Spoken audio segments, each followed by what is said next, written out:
हमारा टॉपिक है कि मेंडल के वंशागति के नियम। कल हमने बात कर ली थी कि मेंडल ने अपने वंशागति के नियमों में कौन कौन से शब्दों का क्या किया था, यूज किया था, प्रयोग किया था। ठीक है, तो वो हमने कल पढ़ लिया था। ठीक है, और आज हम पढ़ेंगे मेंडल के वंशागति के नियम। ठीक है, तो मेंडल के वंशागति के कितने नियम थे? मेंडल के वंशागति के नियम थे 3। कितने नियम थे? 3 नियम थे। ठीक है, उसमें से पहला नियम है प्रभाविता का नियम, दूसरा नियम है प्रभाविता का, पहला प्रभाविता का, दूसरा पृथक्करण का, और तीसरा नियम है स्वतंत्र अपव्यय का। ठीक है, तो पहला कौन सा नियम है? प्रभाविता का नियम। ठीक है, तो पहला नियम है प्रभाविता का नियम। तो प्रभाविता का नियम क्या है इसके अंदर? तो इसके अंदर देखो प्रभाविता का नियम, इस नियम के अनुसार एक जोड़ी विपर्यासी लक्षण वाले पादपों में संकरण कराया जाता है। क्या कराया जाता है? एक जोड़ी विपर्यासी लक्षण वाले पादपों में क्या कराया जाता है? संकरण कराया जाता है। ठीक है, तो F1 पीढ़ी अपनी अभिव्यक्ति क्या करती है? F1 पीढ़ी अपनी अभिव्यक्ति प्रदर्शित करती है। ठीक है, इसे क्या कहते हैं? इसे प्रभावी लक्षण कहलाते हैं। ये क्या कहलाते हैं? प्रभावी लक्षण कहलाते हैं। ठीक है, तथा वह लक्षण अपनी अभिव्यक्ति प्रदर्शित नहीं करता है, उसे क्या बोलते हैं? उसे अप्रभावी लक्षण बोलते हैं। ठीक है, जो अपने लक्षणों को प्रदर्शित करता है उन्हें क्या बोलते हैं? प्रभावी लक्षण, और जो अपने लक्षणों को प्रदर्शित नहीं करता है उसे क्या बोलते हैं? अप्रभावी लक्षण। क्या बोलते हैं उसे? अप्रभावी लक्षण। ठीक है, अब देखो इसका उदाहरण देखो। उदाहरण क्या है कि दो लंबे पौधे हैं। ठीक है, उनका क्या ले लिया? एक जोड़ी लंबे पौधे ले लिए और एक जोड़ी क्या ले लिए? बौने पौधे ले लिए। ठीक है, एक जोड़ी लंबे पौधे ले लिए, एक जोड़ी बौने पौधे ले लिए। ठीक है, लंबे पौधों में से और बौने पौधे का जब संकरण कराया, ठीक है, तो F1 पीढ़ी में क्या प्राप्त हुए?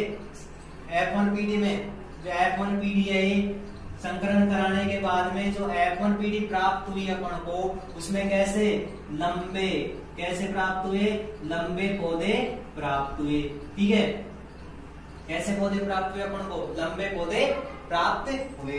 ठीक है, तो प्रभाविता का नियम किसे कहते हैं? इस नियम के अनुसार एक जोड़ी विपर्यासी लक्षण वाले पादपों में जब संकरण कराया जाता है तो F1 पीढ़ी में जब अपनी अभिव्यक्ति प्रदर्शित कर देते हैं उन्हें तो क्या बोलते हैं? प्रभावी लक्षण बोलते हैं। ठीक है, और जो अपनी F1 पीढ़ी में अपने अभिव्यक्ति प्रदर्शित नहीं करता है उसे क्या बोलते हैं? उसे बोलते हैं अप्रभावी लक्षण बोलते हैं। ठीक है, उसके बाद में अपन ने उदाहरण देख लिया था लंबे पादप और क्या?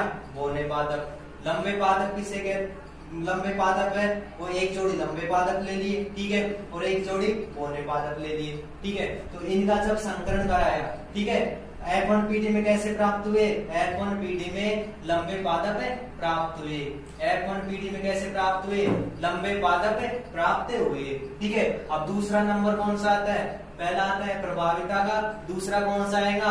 पृथक्करण का। कौन सा आएगा? पृथक्करण का। ठीक है, तो अपन ने क्या कर लिया था? अपन ने देख लिया था प्रभाविता का नियम। ठीक है, अब इसके बाद में क्या आएगा? दूसरा नंबर का नियम आएगा, वो कौन सा आएगा? पृथक्करण का नियम। ठीक है, पृथक्करण का नियम, इसे क्या कहते हैं? पृथक्करण के नियम को ही क्या बोलते हैं? इसको ही क्या बोलते हैं? इसी को युग्मकों की शुद्धता का नियम। ठीक है, अपने क्वेश्चन आएगा उसमें ऐसे भी आ सकता है कि पृथक्करण का नियम किसे कहते हैं, या फिर वैसे भी आ सकते हैं कि युग्मकों की शुद्धता का नियम क्या है, समझाइए। ठीक है, तो कंफ्यूज नहीं होना है। ठीक है, तो इस नियम के अनुसार F1 पीढ़ी के संकरण से युग्मक बनाते समय दोनों युग्मक विकल्पी एक दूसरे से पृथक होकर अलग अलग चले जाते हैं। ठीक है, क्या करते हैं कि भाई F1 पीढ़ी में युग्मक बनते समय क्या करते हैं? दोनों युग्म विकल्पी है ना, जो एक दूसरे से पृथक होकर के क्या कर देते हैं? अलग अलग चले जाते हैं। ठीक है, अलग अलग हो जाते हैं एक दूसरे से, और स्वतंत्र रूप से अपनी क्या करते हैं? अभिव्यक्ति प्रदर्शित करते हैं। अलग अलग होने का मतलब ये नहीं कि अलग अलग होके चले गए, वो अपनी अभिव्यक्ति भी क्या करते हैं? प्रदर्शित करते हैं। ठीक है, तो उसे क्या बोलते हैं? उसे बोलते हैं पृथक्करण का नियम बोलते हैं। उसे क्या बोलते हैं? उसे पृथक्करण का नियम बोलते हैं। ठीक है, जैसे ये लंबे, ठीक है, कैपिटल कैपिटल टी, और बोन है स्मॉल स्मॉल टी। ठीक है, ये दोनों समयुग्मजी है। ठीक है, क्योंकि समान है दोनों, ये भी दोनों समयुग्मजी है। ठीक है, तो इनका जब क्या कराएंगे, जब इनका संकरण कराएंगे, ठीक है, तो F1 PD में क्या प्राप्त होगा? F1 PD में क्या प्राप्त होगा?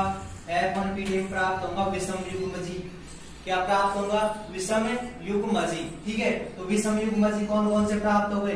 विषम युग्मजी प्राप्त हो गया अपन को कैपिटल टी स्मॉल टी। ठीक है, कैपिटल टी स्मॉल टी, ये अपने को प्राप्त हो गया। ठीक है, अब क्या करेंगे कि भाई ये F1 PD है। ठीक है, इसके बाद में F2 PD में भी जाएगा। क्या होगा? F2 PD में भी जाएगा। ठीक है, तो F2 PD में जाने के लिए क्या करेंगे? F2 PD में जाने के लिए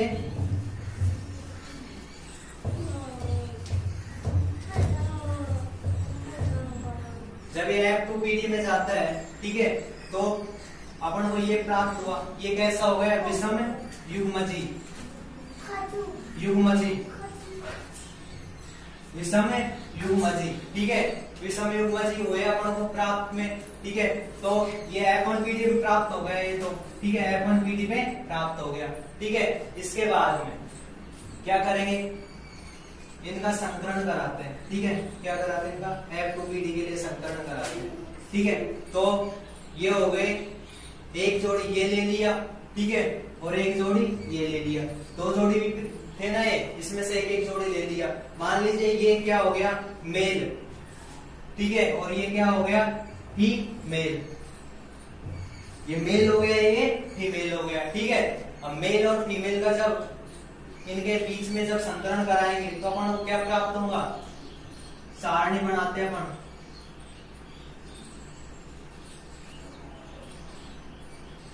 तीन बॉक्स। ठीक है,